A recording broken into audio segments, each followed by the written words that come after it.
Self-driving cars from Google and other companies are coming, and without doubt they will be safer and more reliable than human drivers. They won't get tired, drunk, angry or distracted, and will even share navigational data with other cars, enabling them to make better decisions on the road. My primary concerns about self-driving cars stem from what happens when things go wrong. If the software in the car is corrupted or hacked, if a hacker could commandeer control of the vehicle and kidnap someone in their own car, driving them to a particular location and holding them ransom.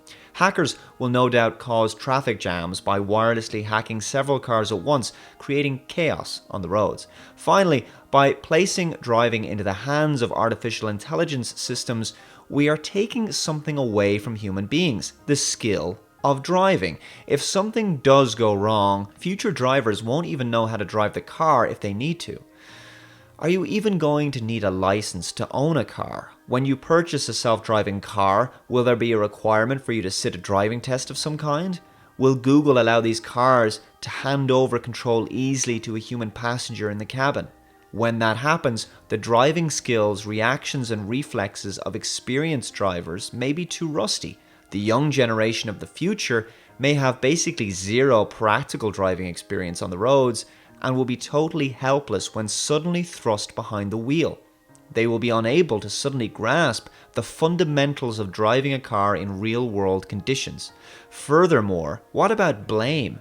Imagine in the future that all cars are self-driving. Who takes the blame in situations where two cars crash into each other?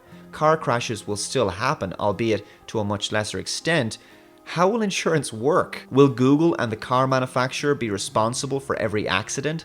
Because the blame certainly couldn't be placed on the passengers inside. However, there's an even bigger concern when it comes to self-driving and driverless cars, and that is ethical decisions.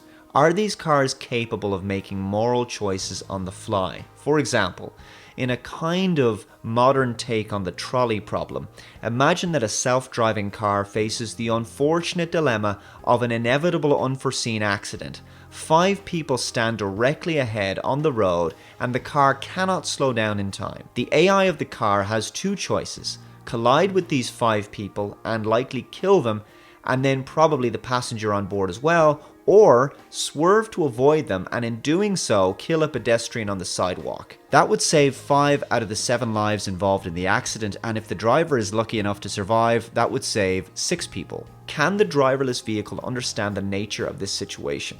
This would mean, of course, that the AI would need to be programmed to accept that killing someone was necessary.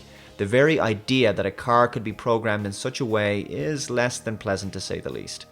While it's certainly plausible that the car could be instructed to understand the need to sacrifice a small number of people to save a larger number, will it understand the difference between individual people involved in such scenarios?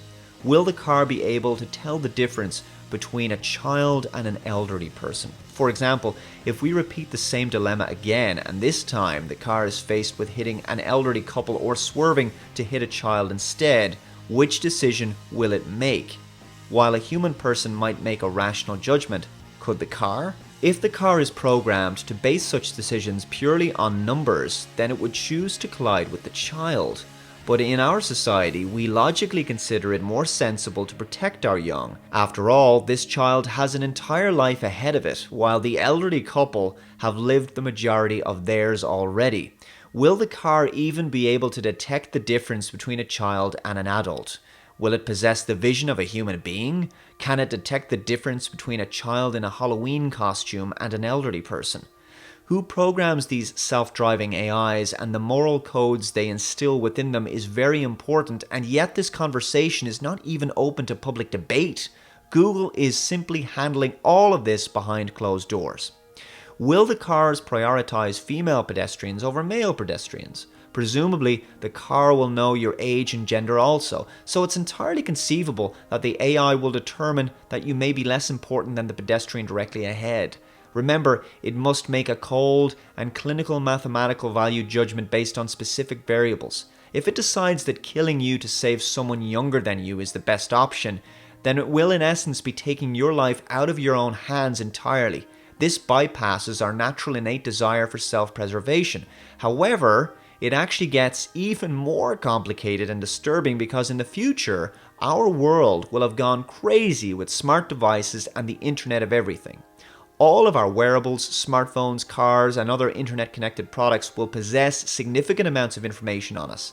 Insurance companies will know all of our fitness tracker data, and our cars will likely share our location with them also. This means that health insurance providers will know how many times we have and haven't been to the gym recently, or how many times we've visited the local pub or fast food restaurant in the last month. Imagine how Orwellian it would be to have your health insurance premium determined by the technology that spies on you. The next generation health apps on our smartphones, wearables, and nanobot implants of tomorrow will know our specific physiology and medical history better than our own doctors. With all this data accessible and probably public and shareable online and in the cloud, future self-driving cars will likely factor all of this data into their decision-making processes. So the car might determine that the passenger is worth sacrificing because of a pre-existing medical condition. It could crash the car into a wall to sacrifice the passenger in order to protect a pedestrian that it deems more valuable. If the accident was a straight-up choice between two different people of the same age and gender, but according to their medical records one of them was sterile, it might choose to collide with the sterile person and save the one who isn't. Would it prioritize a doctor, someone who saves lives, over someone who works in a lower paid, more menial occupation? It might also decide that it should prioritize a parent over someone without children. The current values of our society will be important because prejudice in the programming could be an unexpected and alarming means of determining who lives and who dies. Does the AI discriminate based on race due to political correctness and bias being pre-programmed into the software? The car might prioritize the life of a mother over the life of a father. This one seems inevitable to me because our society deems fathers to be of much lower value than mothers anyway. There are an almost infinite number of factors that could determine how a self-driving car responds to a life-threatening emergency, but one thing is almost guaranteed: human beings will have little to no say in the matter. We will be nothing more than helpless passengers. With AIs beginning to rob us of our human agency, personal liberty, and freedoms, society becomes more dependent on technologies we cannot control and can barely fathom how they operate. While we're all discussing how this new technology will make our roads safer, we should be perhaps more concerned with asking the question, how safe are we from the technology?